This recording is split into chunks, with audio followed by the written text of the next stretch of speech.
Good day everyone, so how do you have fun with Sigewinne? Well, that is what we'll be talking about in today's video. So the best way is to actually understand what the character does and where she's useful in.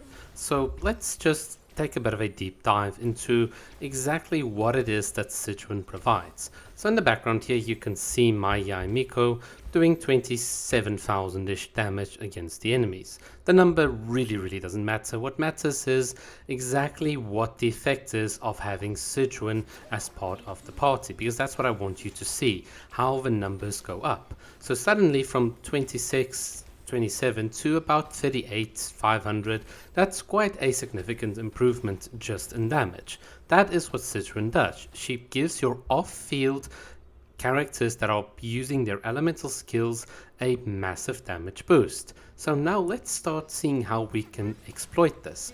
Here you can see me applying a bit of Dendro to the enemy, so the Quicken Aura activates, and that means when I activate an aggravate shot, I'm going to do about 50k with my Yaimiko. So that is almost roughly about double what you see. Okay, so the question is, let's do this again and let's use Sigewinne, because one of the benefits of someone like Sigewinne is that her Hydra application is incredibly slow, so you can actually keep the aggravate of a Quicken Aura onto the enemies, and that is really good. There you go, 61k. So from the 38, which you can see there, when the Quicken Aura is removed, to 61 when you do have it on the enemies, that's quite a substantial increase in damage. But obviously now, as you saw there, we've got Kazuha in the team. We can even boost this a bit further. So here you go. I'm going to apply a bit of Electro. There we go. We shred the opponent's Electro resistance. And now we're going to put on Yai onto the field. And look at that, 92k. And you can see a 78k. Some of the numbers will vary because of all the buffs and the complex interactions and so on, but you get the point. This is what makes Sigewinne so much fun. Now, if we have to do a more like realistic Abyss run, I'm not going to use my Yaimiko. In fact, as you can see, I'm opting to use Clorant, and she's at C0 by the way. And the whole point here is to basically show you how basically Sigewinne can boost that your other off-field DPS's damage whilst you've got some sort of carry here on the field doing a bit of damage. And as you can see here, just that little bit of a cleanup there with Sigewinne as well, which can help just because, well, sometimes you don't want to get your rotation going. So for instance, if I couldn't beat that Ruin Guard, I would have had to waste a bit of my Clorant's E, and then I wouldn't have been able to beat these enemies. But even then, assuming I couldn't beat the dinosaurs fast enough, again, just for a bit of a show, as you saw there, I could use that Sigewinne elemental burst just for a bit of cleanup. So that is how I see someone realistically using a C0 Sigewinne. She heals really well. She complements all of your other off-field DPS, and then you have someone that's going to take the on-field stage, and someone like Clorant and an aggravate team with Sigewinne, which has a very slow or low Hydra application. Yeah, I think it works. I think it's a very solid option that you can have, and obviously depending on your constellations and builds and all of these things, you'll get varying levels of success in terms of clearing time, but from my perspective it is one solid way to play with the character. Now, one of the things that really irritates me is the fact that a lot of people seem to genuinely underestimate what it is that Sigewinne provides, and they don't take a holistic view of what's happening in the game.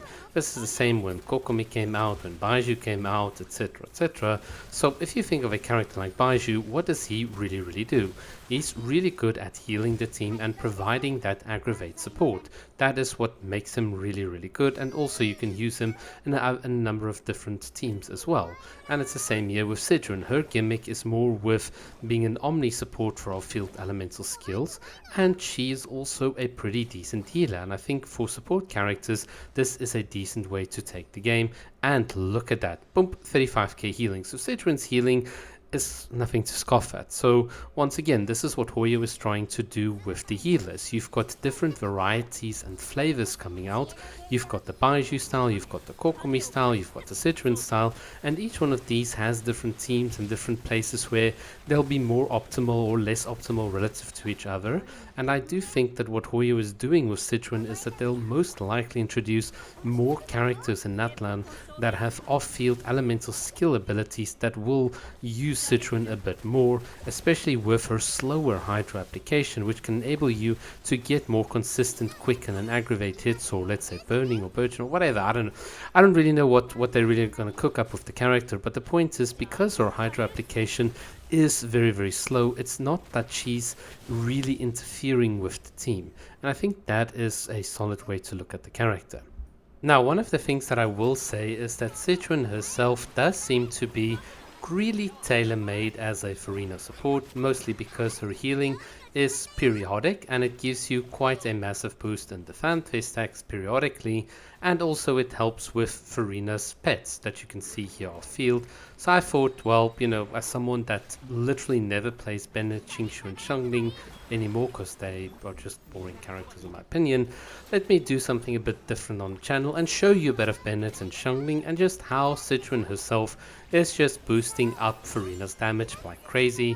Basically, you use the key on Furina, a couple of instructors on Bennett, you know, all the usual shenanigans, and you just then now with regards to the Genshin Impact damage equation, just add a bit of like flat damage bonus, and there you go, you've padded it all out and you can do some pretty cool stuff with Furina's pet. So there you go, here's another team, not really practical for running in this abyss, but just to show you that, hey, you know, you can find a way to make things work.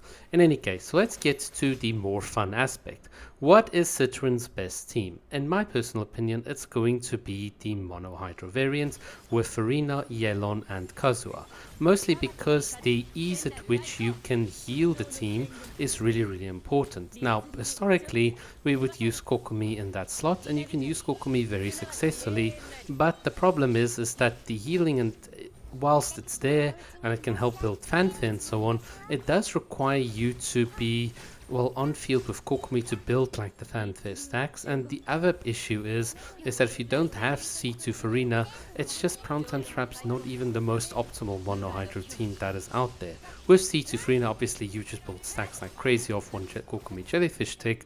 But with Sigewinne right now, you actually have the benefit of that quick periodic healing, and you can then have Furina off field, Yelan on field, which guarantees you quite a lot of mobility, and hence the interplay between like Furina and Kazuha can be really, really good. So rather than being stuck with Kokomi on field, you can now get the best of all of the worlds by quick swapping between the different team members. So what Sigewinne effectively offers you is a team which is incredibly flexible in terms of its rotation.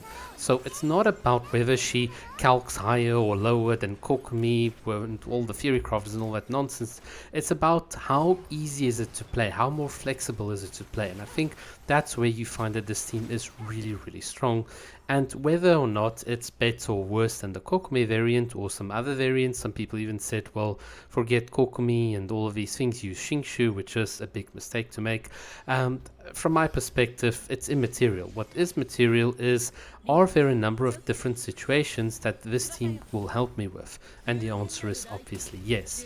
Now, in terms of particle generation, that is a bit of an open question, so I can't really answer that in terms of, let's say, Kokomi versus someone like Sigewinne, who's going to be better for the Hydro, because Kokomi's Hydro, obviously, she can give you more periodic ticks, which means you can build your Furina and Yelan with a bit of lower ER. There's lots of things that happen here, whereas for Sigewinne, you basically expend all of the hydro particles in the beginning once you cast her E. So these are the technical small little things that can start mattering, and we really would have to just look at it on a case-by-case basis, depending on weapons, constellations and all of these things, what's going to be better for this team. But from my perspective, in terms of comfiness, in terms of different options to play, it feels more fluid, it feels more relaxing, and I think more, I would almost even say noob friendly to play a team like this than with the Kokomi variant. Although you guys know I love Kokomi, but let's just be realistic. Sigewinne here does seem to feel better for this team. I mean, I'm not going to deny it, but that also means I can use Kokomi on the other half, which is what I like. Now I've got two off-field hydro healers, which really makes me happy, and I think that is where I'll have my conclusion with regards to the team. There is one little final aspect about Sigewinne that I want to talk about, and that is the fact that with her off-field boosting capabilities, like we saw earlier, you can actually choose to do something crazy. So let's say you have a Nahida, Yamiko, Sigewinne, some sort of team variant like that running. One of the cool things is that by standing on field with Nahida, you can give all the stacks, for instance, to Yaimiko. So this is the cool thing about Sigewinne. You can control where that buff goes, and whilst no one's really explored the implications of this, I do believe that in future that flexibility might be something that might really be worthwhile. And one last thing before we end off the video, if you're someone that considers Sigewinne constellations, you can do like me at C2. I find her to be incredibly comfy. You get that 35% hydro rest rate and shield, so that is a good stopping point. Alright, that is my discussion around Sigewinne. Hopefully you guys have enjoyed it, and thank you so much for watching. Cheers.